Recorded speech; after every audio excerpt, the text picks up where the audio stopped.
So we will do reactivity of alkanes. So first of all, relative stability. Relative stability का मतलब है कि अगर आपके पास 2, 3, 4, 5, 6 किस्म के अल्केन्स हैं तो उनमें रिलेटिवली ज्यादा स्टेबल कौन होगा। अब यहाँ पे बात हो रही है थर्मल स्टेबिलिटी की, कि हीट को ज्यादा सस्टेन कौन कर सकता है। इनके एक रिएक्शन होते हैं जिसको कहते हैं डिकम्पोजिशन रिएक्शन। कौन सा रिएक्शन? डिकम्पोज, यानी हाइड्रोकार्बन टूट के कार्बन हाइड्रोजन या फिर छोटे छोटे हाइड्रोकार्बन देगा। इसको पैरोलाइसिस भी कहते हैं, इसको क्रैकिंग भी कहते हैं, इसको डिकम्पोजिशन भी कहते हैं। तो वो कौन ज्यादा होगा, ठीक है। Branch chain alkanes are more stable than their straight chain isomers, कि अगर आपके पास, ठीक है, कोई भी ब्रांच चेन आइसोमर है, यानी ये जो है मोर स्टेबल होगा थर्मली, एन ब्यूटेन। ये क्या चीज है आपका? ये है आपका आइसोब्यूटेन, ठीक है। ये आपका क्या चीज है? आइसोब्यूटेन है। तो आइसोब्यूटेन से ज्यादा स्टेबल होगा कौन? सॉरी, कम स्टेबल होगा कौन? N butane. ये कहां से पता चलेगा? देखिए, एन पेंटेन, आइसोपेंटेन और नियोहेप्टेन, इनकी हीट ऑफ फॉर्मेशन से पता चलेगा। जब कंपाउंड बनता है, ठीक है, डायरेक्टली अपने एलिमेंट से, फॉर एग्जाम्पल आप क्या बना रहे हैं? नियोपेंटेन बना रहे हैं। नियोपेंटेन के लिए कितने कार्बन चाहिए? 5। कितने हाइड्रोजन चाहिए? 12, ठीक है। ये मिलके जब नियोपेंटेन बनाएंगे, ये वाली स्ट्रक्चर, तो जब ये नियोपेंटेन मॉलिक्यूल बनेगा, इतनी एनर्जी नेगेटिवली लॉस होगी। जब आइसोपेंटेन बनेगा तो इतनी एनर्जी लॉस होगी।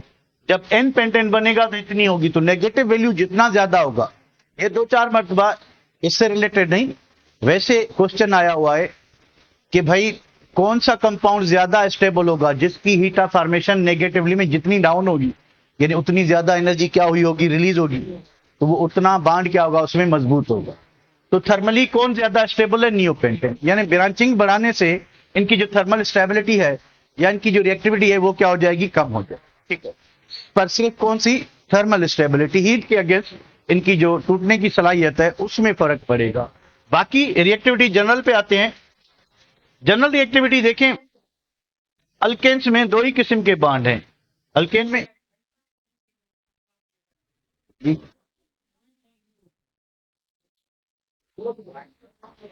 500, ये 154.7 होगा, ठीक है।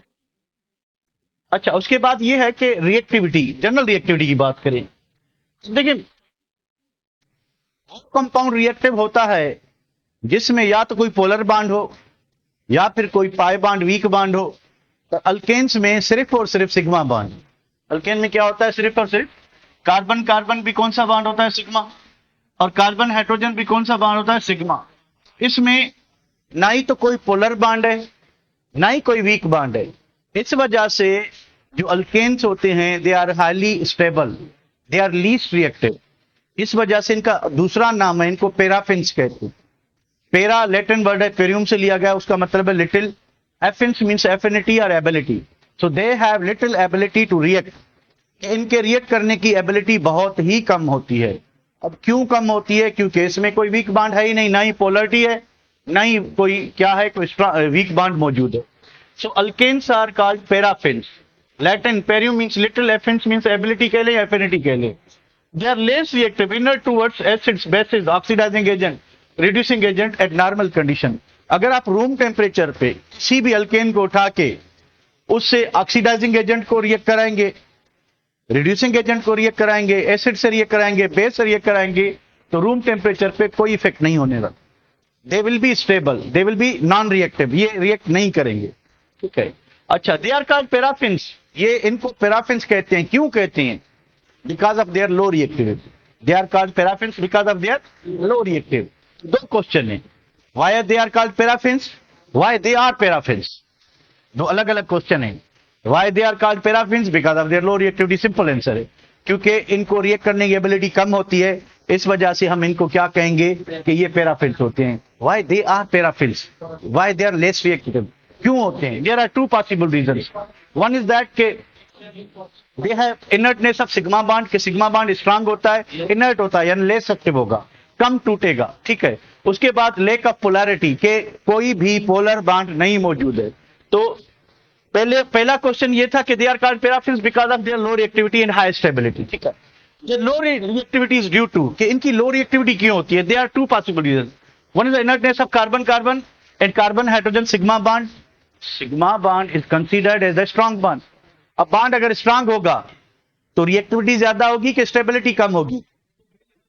दोनों नहीं, दोनों नहीं। अगर बॉन्ड स्ट्रांग होगा तो रिएक्टिविटी भी कम होगी और स्टेबिलिटी ज्यादा होगी, ठीक है। लेस स्टेबल नहीं, मोर स्टेबल होगी, ठीक है। अच्छा, उसके बाद क्या, नॉन पोलरिटी और lake of polarity. Carbon carbon और कार्बन हाइड्रोजन बॉन्ड, दोनों बॉन्ड नॉन पोलर बॉन्ड है। तो अगर चार्जेस होती ये कंपाउंड पानी में थोड़ा सा डिजोल्व हो जाता, पानी इनके बॉन्ड ब्रेक करके देता और हमें आसानी हो जाती कि इनके रिएक्शंस इजीली हो जाए। पर बदकिस्मती से ना ही इसमें कोई वीक बॉन्ड है जो इजीली ब्रेक हो सके और इनकी रिएक्टिविटी क्या हो, ज्यादा हो, ना ही इसमें क्या चीज है, पोलरिटी है, ठीक है। तो ना सॉल्वेंट हेल्प कर रही है, ना ही लो थर्मल एनर्जी और हीट एनर्जी वीक बॉन्ड होने की वजह से जो हेल्प करती वो भी नहीं है। इस वजह से अब दो क्वेश्चन के आंसर आप इजीली बता सकते हैं। Why they are called paraffins? Because of their low reactivity. Why they are paraffins?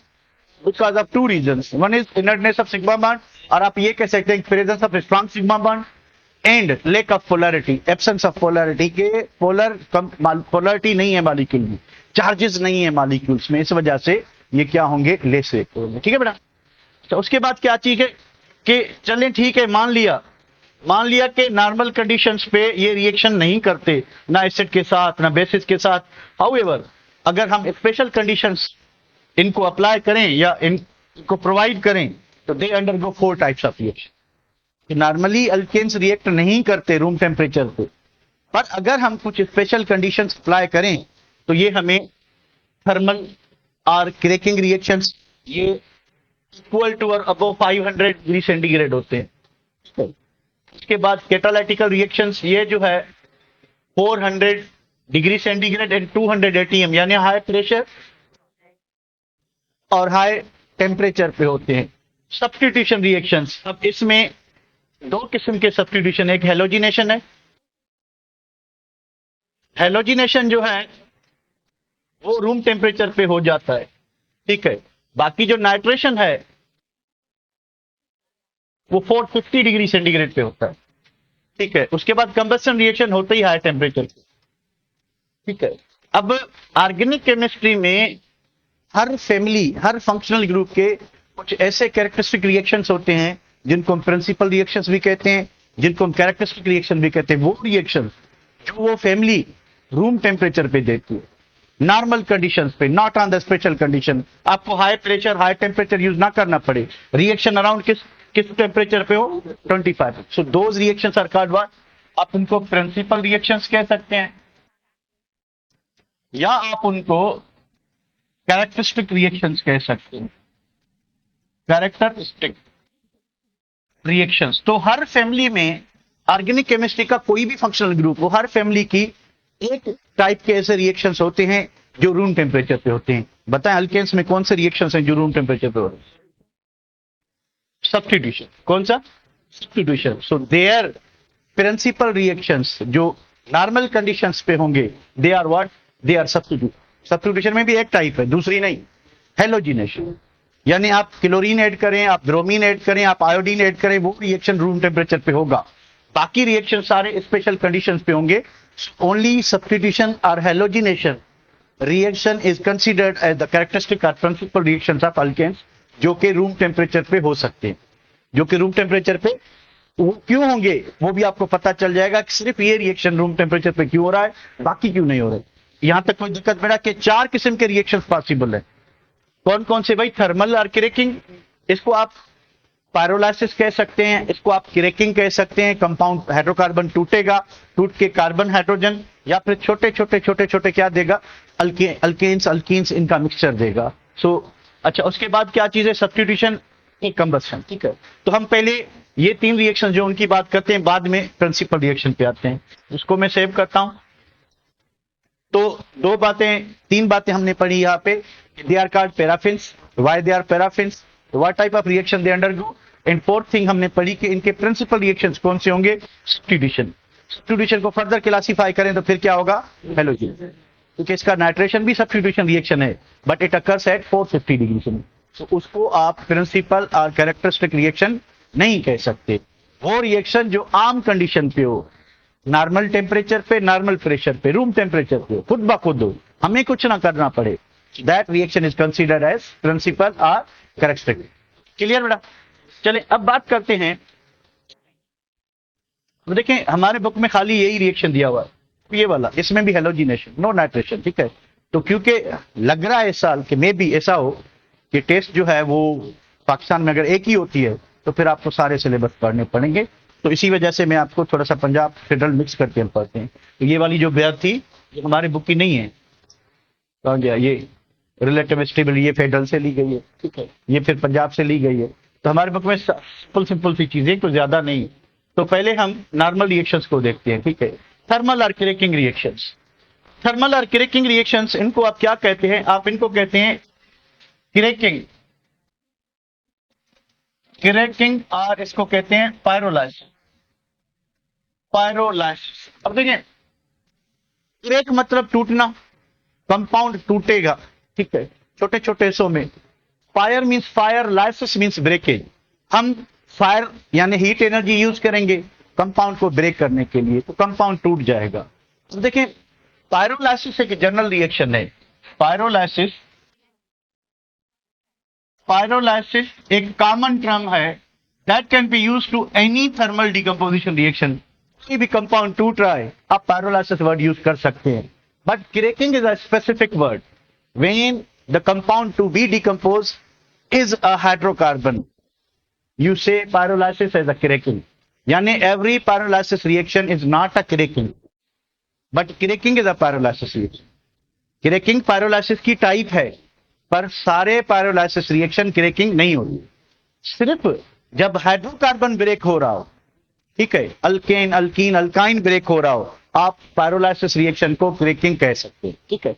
So pyrolysis जो है इसकी टाइप है क्या? क्रैकिंग। तो pyrolysis is called cracking. Pyrolysis is called cracking. कब कहेंगे? When hydrocarbon is decomposed. When hydrocarbon is decomposed. कि जब किसी हाइड्रोकार्बन को डिकम्पोज करेंगे तो आप इस पायरोलाइसिस को क्या कह सकते हैं, ठीक है। थोड़ा सा मैं आपको बैकग्राउंड दे दूं। हम इस कंपाउंड को तोड़ रहे हैं, कैल्शियम कार्बोनेट हमने हीट किया, we got calcium oxide, carbon dioxide. हमने NaCl है हमारे पास, हमने इलेक्ट्रिकल एनर्जी यूज की, हमें मिला सोडियम प्लस क्लोरीन, ठीक है। हमारे पास मीथेन था, हमने क्या किया, उसको 700 डिग्री सेंटीग्रेड पे गर्म किया, हमें काला कार्बन मिला टीका लगाने के लिए, और हाइड्रोजन गैस मिली वेदर बैलून के लिए। इन तीन रिएक्शन में कितने रिएक्शन पायरोलाइसिस है? कितने रिएक्शंस पायरोलाइसिस है? दो है।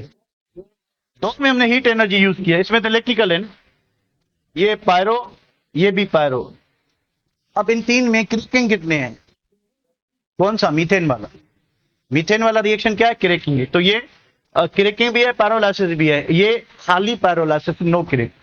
तो अगर हाइड्रोकार्बन टूट रहा है, एनर्जी देने पे हाइड्रोकार्बन टूट रहा है, तो आप क्या कहेंगे? पायरोलाइसिस भी कहेंगे, क्रैकिंग भी कहेंगे।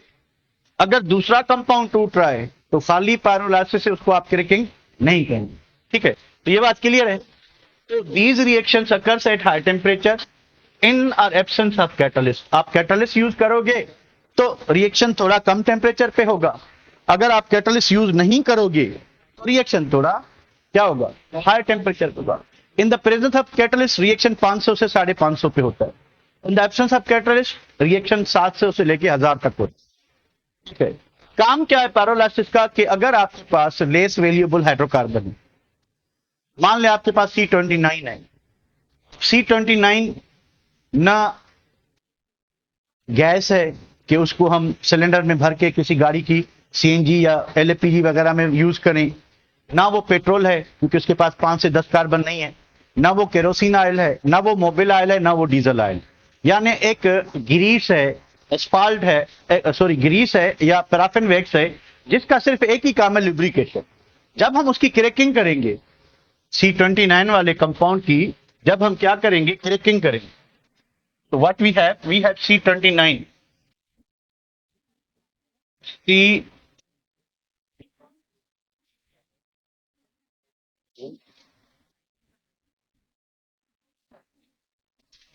C29, ठीक है।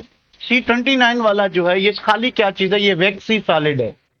इसकी एक ही एप्लीकेशन है कि ये क्या हो सकता है, कि इसके पास हाइड्रोजन कितने होंगे, 60 होंगे, डबल +2, ठीक है। तो हमने क्या किया कि इसको हीट किया, ठीक है। हीट करने पे इसने हमें दिया C15H30, उसके बाद क्या दिया इसने, C7 + C8। ये देखिए ये दोनों फ्रेगमेंट किसके हैं, ये पेट्रोल के हैं। किसके हैं, पेट्रोल के। ये फर्दर डिकम्पोज हुआ, ठीक है। ये सॉरी ये दोनों C7 होंगे, ये फर्दर डिकम्पोज हुआ, इससे हमें मिला C7 + C8। देखिए ये चारों के चारों फ्रेगमेंट जो हैं, ये उसके बाद ये और ये सारे क्या हैं, पेट्रोल है। तो हमने क्या किया, हमने एक लेस वेरिएबल कंपाउंड को मोर वेरिएबल कंपाउंड में कन्वर्ट किया। हमने एक लेस वोलेटाइल को, अब क्योंकि ये सॉलिड था तो उसकी वोलेटिलिटी यानी वेपर में कन्वर्ट होने की रफ्तार बहुत कम थी, उसको हमने मोर वोलेटाइल छोटे छोटे फ्रेगमेंट में कन्वर्ट किया। उसके बाद लेस वेरिएबल को मोर वेरिएबल में कन्वर्ट किया। इसकी बॉइलिंग पॉइंट ज्यादा होगी या इनकी ज्यादा होगी, फ्रेगमेंट्स की। तो हमने हाई बॉइलिंग कंपाउंड को लो बॉइलिंग कंपाउंड में क्या किया, कन्वर्ट किया। This process is called cracking. Importance क्या है, क्रैकिंग से हम जो रिफाइनरी से पेट्रोल निकलता है वो जो डेली की रिक्वायरमेंट है उसका जस्ट 20% होता है। यानी रिफाइनरी से हमें C1 से लेके C40 कार्बन तक के कंपाउंड मिले। अब इनमें पेट्रोल जो है वो तो खाली C5 to C8 होंगे अकॉर्डिंग टू न्यू बुक, पुराना कहते C5 to C10। C1 से लेके C4 ये पेट्रोल नहीं है, और उसके बाद C11 से लेके C जो है आपके 40 तक वो भी पेट्रोल नहीं है। तो हमें तो पेट्रोल चाहिए, तो फिर हम क्या करेंगे, ये जो बड़े बड़े कंपाउंड है इसकी क्रैकिंग करेंगे, इनको तोड़ेंगे छोटे छोटे सेगमेंट्स में। तो हमें एडिशनल डिमांड जो है पेट्रोल की वो हम क्रैकिंग से लेते हैं। किससे लेते हैं, एक तो ये हो गया कि हम न सिर्फ जो है पेट्रोल की एडिशनल डिमांड पूरी करते हैं, पर क्रैकिंग से हमें छोटी छोटी यूजफुल प्रोडक्ट्स मिलती हैं, जिनसे हम छोटे छोटे प्लास्टिक और कुछ यूजफुल प्रोडक्ट्स जो है लेते हैं, जो इजिली हम उनसे दूसरी यूजफुल प्रोडक्ट्स बना सकते हैं। सिंपल बात करें कि cracking is run to convert less valuable compound into more valuable, के बाकी उसकी प्रॉपर्टीज वाइज जो है चेंज होगा। अगर आपके पास प्रोपेन है, ये देखें, अगर आपके पास टूटने वाला कंपाउंड प्रोपेन है और आपके पास 2 प्रोपेन है, तो ये 700 डिग्री सेंटीग्रेड है, उससे ऊपर पे टूट के हमें क्या देंगे, एक प्रोपीन देंगे, एक इथीन देंगे, एक मीथेन देंगे, ठीक है, और एक हाइड्रोजन भी देंगे। मेरे ख्याल में कितने हाइड्रोजन है, 10 और 10 6 8 16, तो 3 4 5 6 7 8 9 10 और तो एक हाइड्रोजन भी मिलेगा। अब इतनी सारी प्रोडक्ट हमें एक ही कंपाउंड से मिलेंगे। अब अगर प्रोपेन होता तो ये खाली हम जलाने के काम आते, CNG में डालते। अब इनके यूजेस क्या है, आप इससे पॉलीप्रोपाइलीन प्लास्टिक बना सकते हैं। ये क्या चीज है, प्लास्टिक, ठीक है।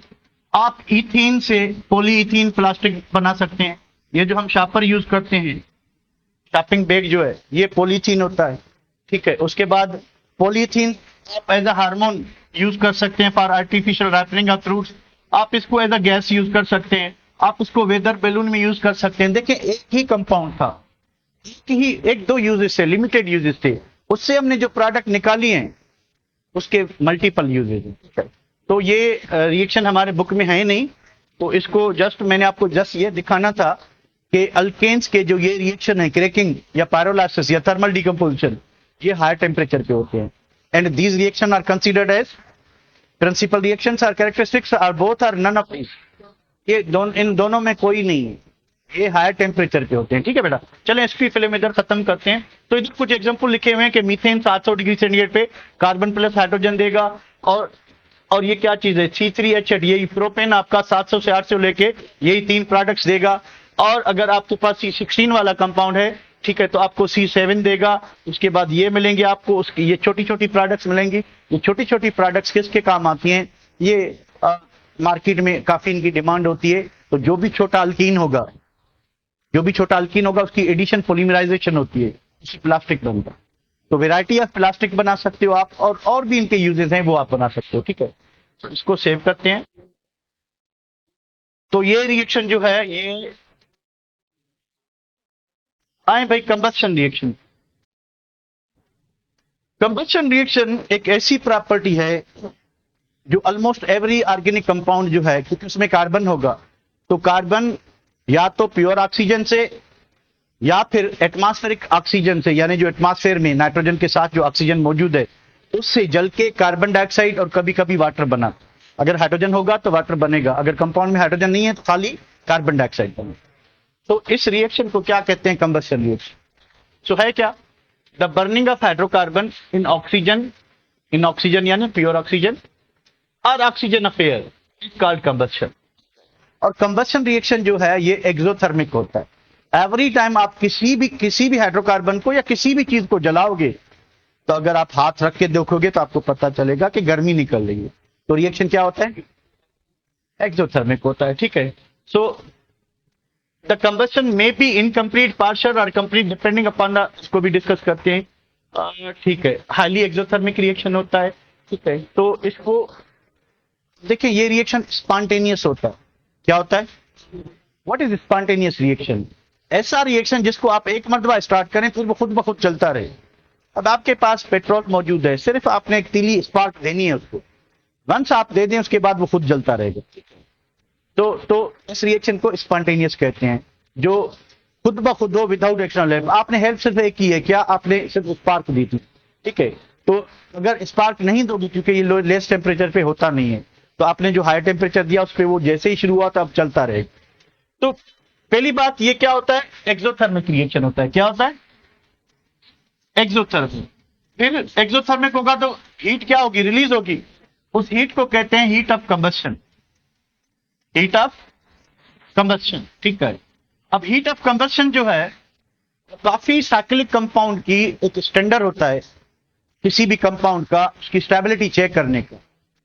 जितनी हीट ऑफ कंबस्शन ज्यादा होगी, जितनी हीट ऑफ कंबस्शन, तो उतना जो जलने वाला कंपाउंड है वो लेस स्टेबल हो, उतना जो जलने वाला कंपाउंड है वो लेस स्टेबल होता है। ऐसा क्यों? क्योंकि देखिए कार्बन डाइऑक्साइड में बांड एक ही जैसे होते हैं, तो हाइड्रोकार्बन में अगर बांड स्ट्रांग होंगे, अगर बांड स्ट्रांग होंगे जलने से पहले बांड स्ट्रांग होंगे तो ऑलरेडी ज्यादा हीट रिलीज हो चुकी होगी, अगर बांड वीक होंगे तो अब ज्यादा हीट रिलीज होगी जब वो क्या बनाएंगे? Carbon dioxide. अगर पहले ज्यादा हीट रिलीज हो चुकी है तो कंपाउंड ऑलरेडी स्टेबल होगा, अब कम हीट रिलीज होगी। तो जिस कंपाउंड की हीट ऑफ कंबस्शन ज्यादा होगी वो लेस स्टेबल होगा, और जिसकी कम होगी वो क्या होगा? ठीक है। तो इस चीज को हम क्या लिखें कि heat of combustion is inversely proportional to stability. कि जिस कंपाउंड की, अब देखिए नॉर्मली जो अनसेचुरेटेड कंपाउंड होते हैं उनकी स्टेबिलिटी हम हीट ऑफ हाइड्रोजनेशन से चेक करते हैं। वही सीन होगा कि जिस कंपाउंड की हीट ऑफ हाइड्रोजनेशन कम होगी वो ज्यादा स्टेबल होगा, जिसकी ज्यादा होगी वो लेस स्टेबल होगा। पर देखें जो सेचुरेटेड कंपाउंड है, जो साइक्लिक कंपाउंड है, जिनमें डबल बॉन्ड नहीं है, तो उसमें तो हम हाइड्रोजन ऐड नहीं कर सकते, क्योंकि डबल बॉन्ड होगा तो हाइड्रोजन ऐड होगा, तो उनकी स्टेबिलिटी हम हीट ऑफ कंबस्शन से करते हैं। तो हम कहते हैं ना कि साइक्लोप्रोपेन मोस्ट रिएक्टिव हाइड्रोकार्बन या अल्केन है, वो इस बेसिस पे ही कहते हैं क्योंकि उसकी हीट ऑफ कंबस्शन क्या होगी? ज्यादा होगी। जितनी ज्यादा होगी, ठीक है, आपने प्रोपेन को जलाया, आपने साइक्लोप्रोपेन को जलाया, तो ज्यादा हीट जो रिलीज करेगा वो उतना कम स्टेबल, वो उतना क्या होगा? कम स्टेबल होगा। ठीक है। तो अब काम की बात पे आते हैं। तो हमारे बुक में सिर्फ ये रिएक्शन है कि हमने मीथेन को जलाया, इतनी इससे क्या होगा कि एनर्जी रिलीज होगी, उस एनर्जी को हम कहते हैं हीट ऑफ कंबस्शन। देखिए तीन बातें हो सकती हैं कंबस्शन में। पहली बात कि अगर एयर जो है, ऑक्सीजन जो है वो एक्सेस में है, ज्यादा मिकदार में है, तो कार्बन डाइऑक्साइड और क्या बनेगा? वाटर बनेगा।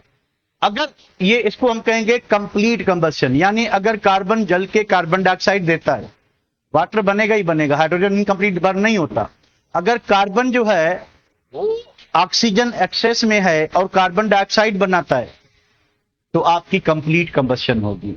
अगर जो है ऑक्सीजन कम है, यानी हमारे पास मीथेन है प्लस एक ऑक्सीजन है, तो बनता क्या है? ठीक है, बनता क्या है? ठीक है, एक भी नहीं, इसको आप 1.5 ऑक्सीजन कह लें, 3 ऑक्सीजन है, कार्बन मोनोऑक्साइड और क्या बनता है? वाटर।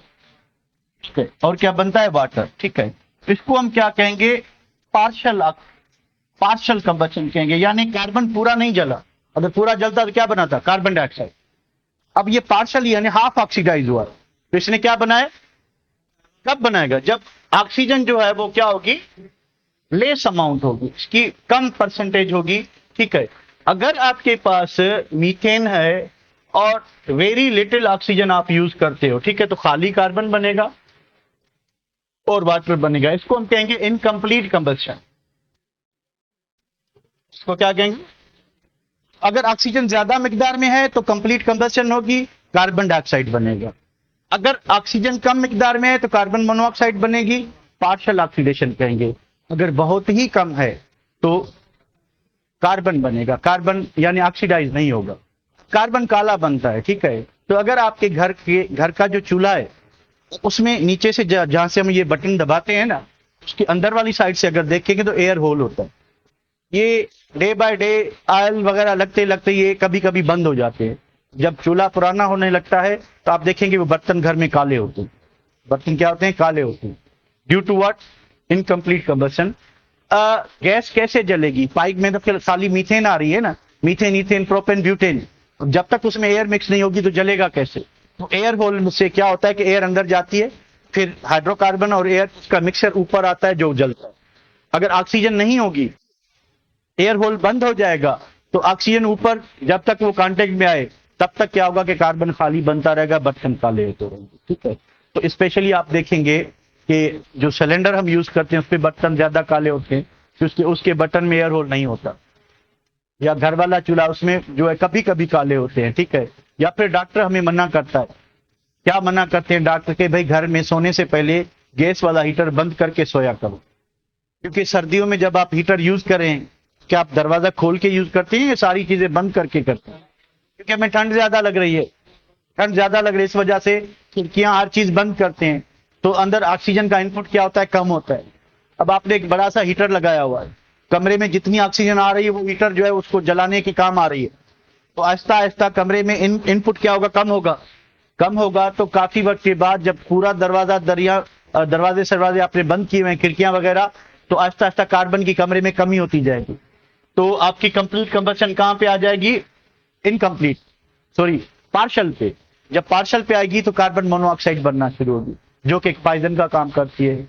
और फिर दूसरे दिन मोहल्ले वाले बताते हैं बंदे बहुत अच्छे थे, कि वो तो मर जाएंगे, वो तो क्या हो जाएंगे, मर जाएंगे। तो इस वजह से कभी भी घर में बेटा, कभी भी गैस वाला हीटर जब तक आप बैठे हो चलता रहे, जब आप सोते हैं उससे पहले बंद कर दो। पॉसिबल है कि दूसरे दिन आपकी लोग तारीफ करें, और लोग मरने के बाद ही तारीफ करते हैं, ऐसा ही है, लोग कभी जिंदा लोगों की तारीफ करते हैं। हाँ भाई, भेज देता हूँ। ठीक है, तो अगर आपको नेकी कमानी है, दरवाजा बंद करके हीटर चला दे, इसमें कोई दिक्कत बेटा। एक मरतबा रिपीट कर लूं, प्यारे बच्चों, देखें, कंबशन एक आम रिएक्शन है जो हर ऑर्गेनिक कंपाउंड में होता है। ओके, किसकी मौजूदगी में होगा, या आपके पास प्योर ऑक्सीजन हो या फिर आपके पास एयर हो। ठीक है, कंबशन 3 टाइप की है। अगर ऑक्सीजन की कंसीडरेबल मिकदार मौजूद है तो कंप्लीट कंबशन होगी, कार्बन डाइऑक्साइड बनेगा। अगर थोड़ी सी कम है तो फिर कार्बन जो है वो पार्शली कंबस्ट होगा, कार्बन मोनोऑक्साइड बनेगा। अगर ऑक्सीजन बिल्कुल कम है तो फिर कार्बन ऑक्सीडाइज नहीं होगा, खाली हाइड्रोजन जल के क्या देगा, वाटर, काला कार्बन बनेगा, फिर आप टीका लगाने के काम आएगा। ठीक है, उसके बाद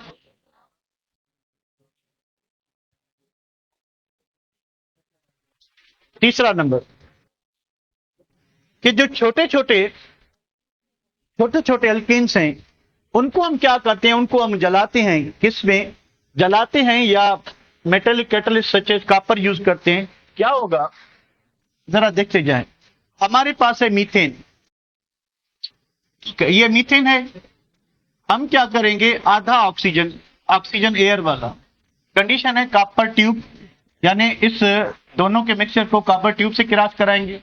कॉपर ट्यूब को 400 डिग्री सेंटीग्रेड पे गर्म करेंगे और प्रेशर रखेंगे 200 atm।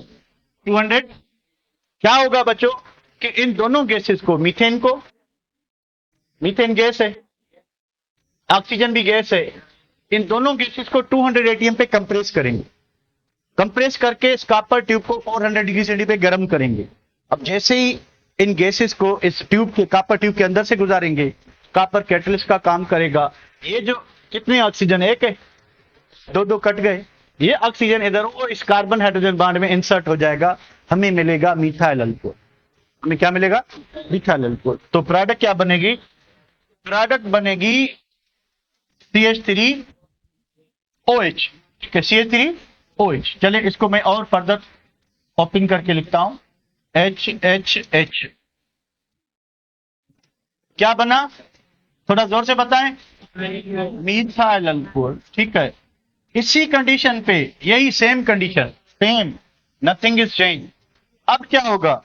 अब जो है ये जो ऑक्सीजन हम यूज कर रहे हैं, हाफ O2 यानी एक ऑक्सीजन, ये दो हाइड्रोजन से मिलके क्या बनाएगा?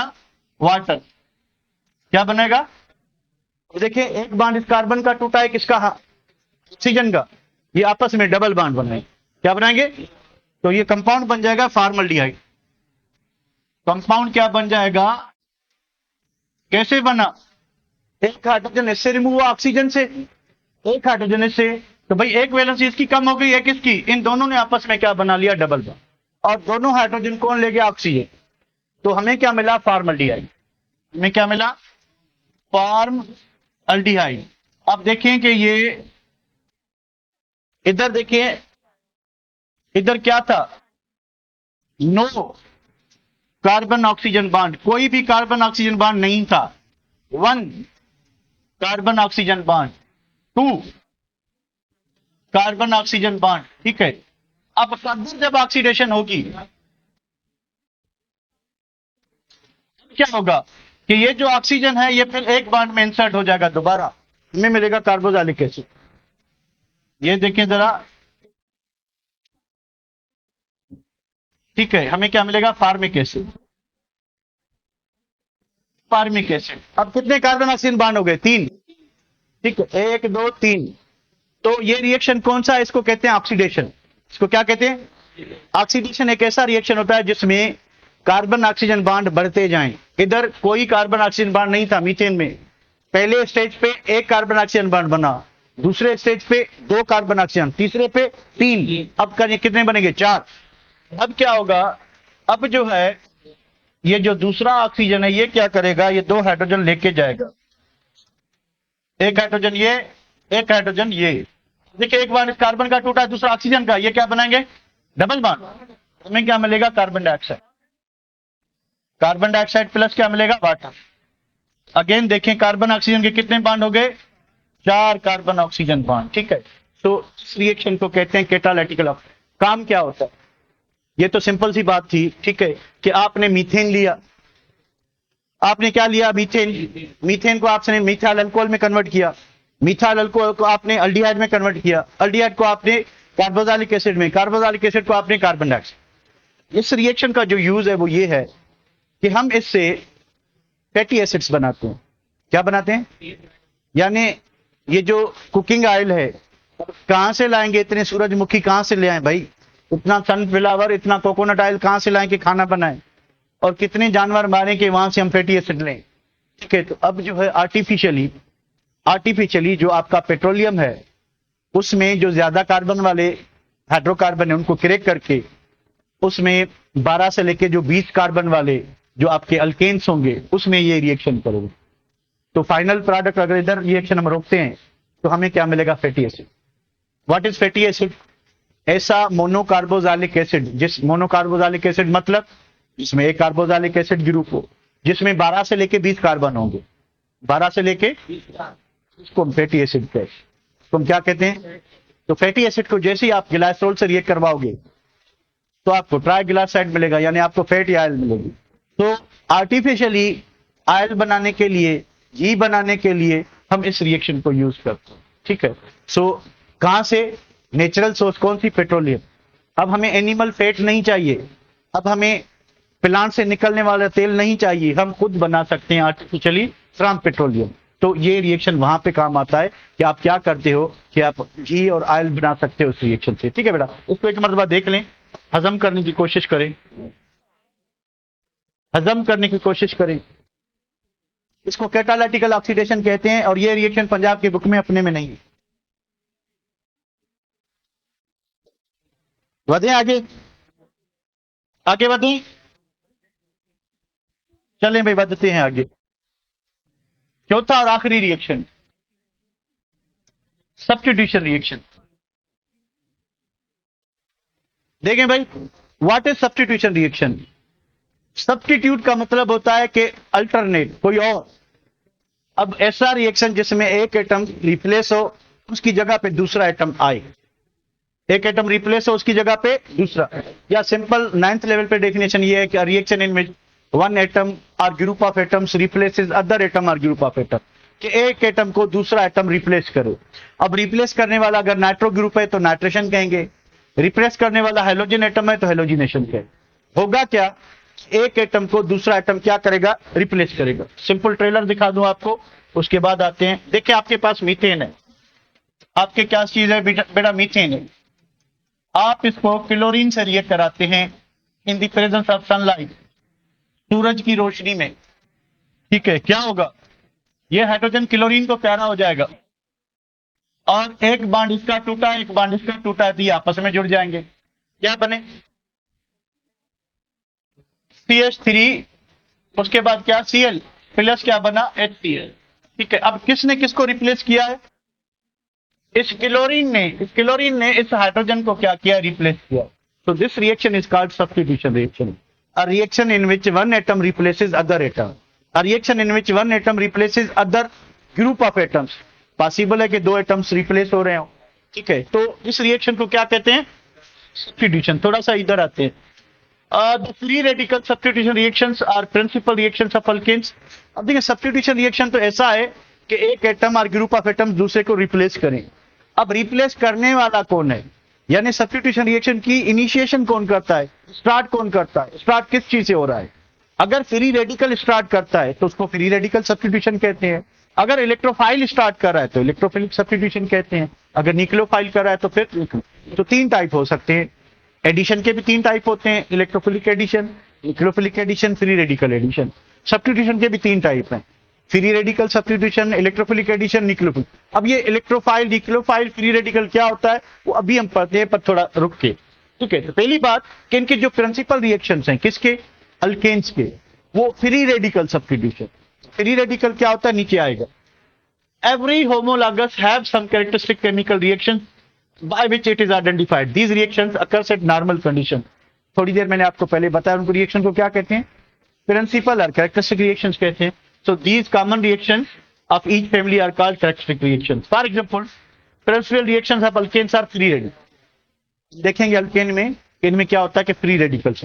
अच्छा, उसके बाद इलेक्ट्रोफिलिकेशन ऑफ अनसैचुरेटेड कंपाउंड जो एडिशन रिएक्शंस होते हैं, अल्काइन, साइक्लोअल्कीन्स, इलेक्ट्रोफिलिक एडिशन, यानी इलेक्ट्रोफाइल पैसे लगेगा डबल बॉन्ड पे, उसके बाद न्यूक्लियोफाइल ऐड होगा। ठीक है, उसके बाद क्या चीज है कि principal reaction of aromatic compounds are electrophilic substitution. ठीक है, अच्छा, उसके बाद अल्केन्स में किस टाइप की सब्स्टिट्यूशन होती है, दो। एक नाइट्रेशन जो किस टेम्परेचर पे होता है, 40। दूसरा हेलोजिनेशन जो room temperature is considered as 25। अब दो चीजें बता के आगे बढ़ते हैं कि पहली बात कि सब्स्टिट्यूशन रिएक्शन उस रिएक्शन को कहते हैं जिसमें एक एटम दूसरे एटम को रिप्लेस करे। फिर इसके तीन टाइप्स हैं, इलेक्ट्रोफिलिक सब्स्टिट्यूशन जब इलेक्ट्रोफाइल दूसरे एटम को रिप्लेस करे, न्यूक्लियोफिलिक सब्स्टिट्यूशन जब न्यूक्लियोफाइल रिप्लेस करे, फ्री रेडिकल सब्स्टिट्यूशन जब फ्री रेडिकल क्या करे, रिप्लेस करे। तो ये तीनों टर्म्स क्या होती हैं आगे आएंगी, पर अभी होल्ड करें। तो अल्केन्स में कितनी सब्स्टिट्यूशन होती है, दो। कौन कौन सी, एक नाइट्रेशन, दूसरी हेलोजिनेशन। अब ये देखें कि the introduction of nitro group, nitro जो है ग्रुप ऑफ एटम्स NO2, ये क्या करेगा, अल्केन से सिर्फ हाइड्रोजन को रिप्लेस करेगा। तो हाइड्रोजन को रिप्लेस करने वाला कौन है, NO2। तो यहां पे क्या हो रहा है कि ग्रुप ऑफ एटम्स रिप्लेस कर रहे हैं किसको, हाइड्रोजन। पॉसिबल है कि एक एटम को रिप्लेस करे, पॉसिबल है ग्रुप ऑफ एटम्स एटम को, या ग्रुप ऑफ एटम्स एक एटम को, या ग्रुप ऑफ एटम्स को क्या करें, रिप्लेस करें। All possibilities are there. So nitration में क्या हो रहा है, ये आपका मीथेन, इसमें मौजूद हाइड्रोजन। अब नाइट्रिक एसिड जो है नॉर्मली तो हम इस तरह से लिखते हैं HNO3, अगर आप इसको ओपन करके लिखेंगे तो ये इस तरह से होता है। देखिए सेम है कंडीशन 450 डिग्री सेंटीग्रेड। कौन किसको प्यारा होगा, ये हाइड्रोजन से OH को क्या बनेगा, वाटर। उसके साथ क्या हुआ, एक नाइट्रोजन का बांड टूट गया, एक कार्बन का, ये आपस में बांड बना लेंगे, क्या बनेगा, नाइट्रो मीथेन। क्या बनेगा, इसको हम कहेंगे नाइट्रो मीथेन। के मीथेन के अंदर क्या आ गया, नाइट्रो ग्रुप आ गया, ठीक है। और रिप्लेस क्या हुआ है, हाइड्रोजन। इसको हम क्या कहेंगे, डेरिवेटिव। इसको क्या कहेंगे, तो मीथेन के अंदर नाइट्रो ग्रुप आ गया है, ठीक है। तो इधर दो बातें हैं, जिस चीज की एडिशन होती है उसके नाम के पीछे एशन लगाते हैं। तो नाइट्रो ग्रुप एड हुआ तो इसका नाम क्या होगा, नाइट्रेशन। क्या कहेंगे, मतलब क्या हुआ कि addition of nitro group, addition of nitro group, ठीक है। अब नाइट्रेशन जो करवाएगा वो कौन करवाए, नाइट्रिक एसिड। नाइट्रिक एसिड को हम कहेंगे नाइट्रेटिंग एजेंट, यानी ऐसा सब्सटेंस जो नाइट्रो ग्रुप प्रोवाइड करे नाइट्रेशन के लिए। नाइट्रेशन रिएक्शन करवाना है तो कोई रिएजेंट चाहिए, उस रिएजेंट को कहेंगे nitrating agent. Nitric acid is the nitric acid is nitrating agent, मतलब क्या हुआ, nitrating agent a substance which provide nitro group, which provide NO2 nitro group. जो नाइट्रो ग्रुप प्रोवाइड करे उसको नाइट्रेटिंग एजेंट कहेंगे। और रिएक्शन में क्या हुआ, नाइट्रो ग्रुप एड हुआ है, उसको नाइट्रेशन कहेंगे। तो हेलोजिनेशन क्यों कह रहे हैं, क्या ऐड होगा, हेलोजन ऐड होगा। तो ये रिएक्शन भी सब्स्टिट्यूशन है, but this occurs at what, 450। So this reaction is not considered as the principal reaction. Principal reaction कौन से होते हैं, हेलोजन। यहां तक क्लियर है, कोई दिक्कत बता दें कि नाइट्रेशन में क्या होगा कि नाइट्रो एक ग्रुप ऑफ एटम्स है जो कहां से आएगा, नाइट्रिक एसिड से। नाइट्रिक एसिड क्या है, नाइट्रेटिंग एजेंट। नाइट्रो क्या है, नाइट्रेशन रिएक्शन के लिए एक सब्सटेंस चाहिए, वो हाइड्रोजन को क्या करेगा, रिप्लेस करेगा, ठीक है बेटा। चलें इसको दोबारा सेव करते हैं, शायद भूल गया हूं मैं। अब क्या चीज है, हेलोजिनेशन क्या होती है। हेलोजिनेशन का मतलब है कि एडिशन ऑफ हेलोजन। आप क्या करोगे, हेलोजन ऐड करोगे, हाइड्रोजन रिमूव होगा, हाइड्रोजन क्या होगा, रिमूव होगा। तो मेरे ख्याल में तो सुबह ही करेंगे। चलें खेलें।